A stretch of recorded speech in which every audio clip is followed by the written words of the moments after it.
लगातार ईश्वर के राज्य का सुसमाचार सुनाते गए, रोगियों को चंगा करते गए, अवधूत ग्रस्तों को छुटकारा देते गए। प्रभु यीशु ने 30 साल की उम्र तक समाज को देखा, समाज की समस्याओं को देखा, लोगों के दुख और दर्द को देखा, और प्रार्थना में ढंग से उन्होंने इन सारी बातों पर मनन चिंतन किया। और मनन चिंतन के बाद जब प्रभु यीशु ने पवित्र आत्मा से भरकर सुसमाचार का प्रचार करना शुरू किए, मार्कुस के सुसमाचार के अध्याय 1 वाक्य 15 में पढ़ते हैं कि प्रभु यीशु मसीह का पहली घोषणा थी, समय पूरा हो चुका है, ईश्वर का राज्य निकट आ गया है, पश्चाताप करो और सुसमाचार में विश्वास करो। संत मार्कुस का सुसमाचार कहा जाता है कि चारों सुसमाचारों में सबसे पहले लिखा गया सुसमाचार है। और उस सुसमाचार के पहली घोषणा में ही प्रभु यीशु कहते हैं, ईश्वर का राज्य निकट आ गया है, पश्चाताप करो और सुसमाचार में विश्वास करो। प्रभु यीशु के द्वारा ईश्वर ने अपने राज्य को हमारे बीच में लाया। प्रभु यीशु ने ईश्वर के राज्य को हमारे बीच में लाया। शांति का राज्य, प्रेम का राज्य, न्याय का राज्य, आनंद का राज्य। और हम सभी लोग उस ईश्वर के राज्य का अनुभव करना चाहते हैं। हम चाहते हैं कि हमारे परिवार में ईश्वर का राज्य आवे, हमारे व्यक्तिगत जीवन में ईश्वर का राज्य आवे। प्रभु यीशु बताता है कि ईश्वर के राज्य में हम कैसे प्रवेश कर सकते हैं और कैसे ईश्वर का राज्य हमारे जीवन में आ सकता है। और प्रभु कहता है, पश्चाताप करो, पश्चाताप करो। मेरे प्रिय बंधुओं, मैं पश्चाताप के बारे में शायद ही प्रवचन देता था, लेकिन पिछले 4 वर्षों से प्रभु मुझे बार बार याद दिलाता है कि सभी लोगों को पश्चाताप का सुसमाचार सुनाओ। क्योंकि मैंने देखा है कि सच्चे पश्चाताप के द्वारा मनुष्य के जीवन में क्या परिवर्तन और ईश्वर की कृपाएं आ सकती हैं। पश्चाताप करो। सूक्ति ग्रंथ के अध्याय 28 उसके वाक्य 13 में हम पढ़ते हैं, प्रभु कहता है, जो अपने पाप को छिपाता है वह कभी उन्नति नहीं करेगा, लेकिन जो उसे प्रकट करता है और उसका परित्याग करता है उस पर दया की जाएगी। एक बहुत सुंदर वचन है। प्रभु कहता है, जो अपने पाप को छिपाता है वह कभी उन्नति नहीं करेगा, लेकिन जो अपने पाप को प्रकट करता है और उसका परित्याग करता है उस पर दया की जाएगी। इस संसार में बहुत से लोग बहुत प्रकार के दुखों में पड़े हुए हैं और उन दुखों से बचने के लिए विभिन्न उपाय ढूंढते हैं। कई लोग हमारे पास भी आते हैं और वे शॉर्टकट मांगते हैं। वे चाहते हैं कि हम जादू मंत्र करें और उनको उन दुखों से छुटकारा दिला दें। और मैं उनसे कहता हूं, एक ही रास्ता है, पश्चाताप का रास्ता। हमारी समस्याओं का मुख्य कारण पाप है, तो पाप को और समस्याओं से छुटकारा के लिए एकमात्र रास्ता है पश्चाताप। कोई शॉर्टकट नहीं। दान, पुण्य, त्याग, तपस्या अच्छा है, लेकिन जब तक हमारे अंदर पश्चाताप नहीं आता है हम प्रभु की कृपा के योग्य नहीं बन सकते। हमें मत्ती के सुसमाचार के अध्याय 18 में 2 व्यक्तियों की प्रार्थना के बारे में पढ़ने को मिलता है। यह प्रभु यीशु स्वयं एक दृष्टांत के रूप में हमारे सामने रखते हैं। प्रभु ने कहा कि 2 व्यक्ति प्रार्थना करने के लिए मंदिर गए, एक शास्त्री और दूसरा चुंगी लेने वाला नाकेदार। शास्त्री नियम का ज्ञाता, कर्म कांड को जानने वाला प्रभु के सामने सीना तन कर खड़ा हुआ और कहा कि प्रभु, मैं तुझे धन्यवाद देता हूं क्योंकि मैं अच्छा हूं, मैं दान देता हूं, मैं त्याग देता हूं, मैं त्याग करता हूं। और अंत में उसने कहा कि मैं इस पापी नाकेदार की तरह नहीं हूं। लेकिन ठीक इसके विपरीत हम पढ़ते हैं कि वो नाकेदार, चुंगी लेने वाला, जो समाज की दृष्टि में पापी माना जाता था, ईश्वर की ओर अपनी दृष्टि को उठाने के लिए हिम्मत नहीं करता है और वो अपनी छाती पीट पीट कर बार बार ये कहते जाता है, हे ईश्वर, मुझ पापी पर दया कर, हे ईश्वर, मुझ पापी पर दया कर। प्रभु यीशु कहते हैं इन दोनों में से नाकेदार की प्रार्थना ईश्वर को स्वीकार्य हुआ और वो खुशी से अपने घर वापस लौटा।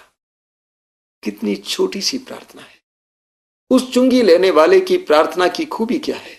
उसके अंदर अपने असलियत के बारे में ज्ञान था और अपने पापों का एहसास था। इतना ही नहीं, उसने अपने पापों के लिए प्रभु के सामने पश्चाताप किया। जब हम अपने पापों के लिए पश्चाताप करेंगे तब हमारी प्रार्थना भी सुनी जाएगी। पश्चाताप का अर्थ क्या है? अपने पापों का एहसास करना, अपने पापों को मानना और अपने पापों के लिए ईश्वर से माफी मांगना। हम सुसमाचार में, लूकस के सुसमाचार के अध्याय 7 में एक नारी के बारे में पढ़ते हैं। प्रभु यीशु एक धनी इंसान के यहां, जिसका नाम सिमोन था, भोजन पर गए थे और एक नारी जो समाज में, शहर में सबके द्वारा पहचानी गई वेश्या थी, गलत रास्ते पे चलने वाली थी, उसे इस बात का पता चला कि यीशु सिमोन के यहां भोजन पर गए हैं और वो वहां पर पहुंच जाती है। बड़ी हिम्मत बांधकर वो यीशु के पास तक पहुंच जाती है और यीशु के चरणों पर बैठ जाती है। सुसमाचार में बताता है कि वो इतने आंसू बहाती है कि उन आंसुओं से यीशु के चरणों को धो देती है और वो अपने पाप से छुटकारा पाती है। आप जानते हैं, पश्चाताप के आंसुओं के द्वारा पाप का बोझ पिघल कर खत्म हो जाता है। उस नारी ने यीशु के चरणों पर आंसू बहाया और इन आंसुओं के द्वारा उस नारी का पाप मिट गया। स्तोत्र 51 में हम पढ़ते हैं, हे प्रभु, तू एक पश्चातापी दीनहीन की प्रार्थना नहीं ठुकराता है। ईश्वर एक पश्चातापी दीनहीन की प्रार्थना नहीं ठुकराता है। जब हम पश्चाताप में अपना सिर प्रभु के सामने झुकाते हैं, हमारी प्रार्थना को ईश्वर सुनने लगता है। नबी होसिया की ग्रंथ के अध्याय 6 उसके वाक्य 1 में प्रभु का वचन कहता है, आओ हम प्रभु के पास लौट जाएं। उसने हमें मारा है, वही हमें चंगा करेगा। कितना सुंदर वचन है। आओ हम प्रभु के पास लौट जाएं। उसने हमें मारा है, वही हमें चंगा करेगा। प्रभु के पास वापस जाने में ही हमारा कल्याण है। नबी जोएल का ग्रंथ अध्याय 2 उसके वाक्य 12 और 13 में पढ़ते हैं, प्रभु कहता है, अब तुम उपवास करो और शोक मनाते हुए वापस लौट आओ। अपना वस्त्र फाड़कर नहीं, बल्कि हृदय से पश्चाताप करो। ईश्वर कहता है, अब तुम उपवास करो, शोक मनाते हुए वापस लौट आओ। अपना वस्त्र फाड़कर नहीं, हृदय से पश्चाताप करो। पुराने जमाने में जब लोगों को अपने पापों का एहसास होता था और अपने पापों के लिए पश्चाताप होता था, तो वे या तो अपने वस्त्रों को फाड़ देते थे, या उन पर राख ओढ़ते थे, या मोटे कपड़े पहनते थे। प्रभु कहता है, तुम बार बार अपने वस्त्र को फाड़ते गए, लेकिन तुम्हारा हृदय अब तक फटा नहीं है। इसलिए प्रभु कहता है, हृदय से पश्चाताप करो। जो अपने पापों को छिपाता है उसकी उन्नति नहीं होगी, लेकिन जो अपने पाप को प्रकट करता है और उसका परित्याग करता है, उस पर दया की जाएगी। तो प्रभु कहता है, मेरे पास लौट आओ। इस्यास नबी के ग्रंथ के अध्याय 1 में प्रभु कहता है, आओ हम बातचीत करें। तुम्हारे पाप सिंदूर की तरह लाल क्यों ना हो, वे हिम की तरह उज्जवल हो जाएंगे। तो बाइबल में हम पढ़ते हैं कि ईश्वर हमें अपनी ओर बुलाता है। हम जितने भी दूर चले गए क्यों ना हो, प्रभु कहता है कि वापस लौट आओ। और आगे प्रभु का वचन कहता है योएल अध्याय 2 वाक्य 13 में, क्योंकि ईश्वर करुणामय है। ईश्वर करुणामय है, दयालु है, वो अत्यंत सहनशील है और जल्दी ही द्रवित हो जाता है। बाइबल में जिस ईश्वर के बारे में बताया गया है, वो ईश्वर करुणामय ईश्वर है।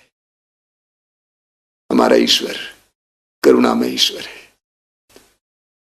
हमारे पापों का ख्याल नहीं करने वाला है। हम जब भी वापस लौटे हमें स्वीकार करने वाला है। इस दुनिया में बहुत सारे लोग ईश्वर के बारे में नहीं जानते, वे ईश्वर के बारे में गलत धारणाएं रखते हैं, ईश्वर से डरे हुए हैं, ये विश्वास नहीं कर पाते कि ईश्वर हमसे प्रेम करता है, हम पर दया करता है, करुणा करता है, हमें क्षमा कर सकता है। मैंने अपने जीवन में बहुत सारे ऐसे लोगों को देखा है जो आज भी विश्वास नहीं कर पाते कि ईश्वर उनको क्षमा कर सकता है। आइए हम प्रार्थना करें। अपनी आंखें बंद रखिए, अपने पापों का एहसास कीजिए। आज प्रभु के सामने एक सच्चा पश्चाताप कीजिए। प्रभु से कहिए कि हे प्रभु, मैंने पाप किया है, तू दयालु है, तू दया सागर है, मुझ पर दया कर, मेरे अपराधों को मिटा दे, मुझ पर दया कर। आत्मा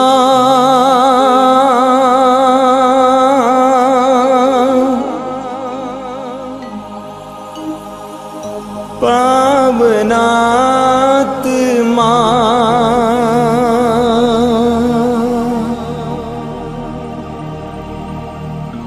आजा आजा आजा,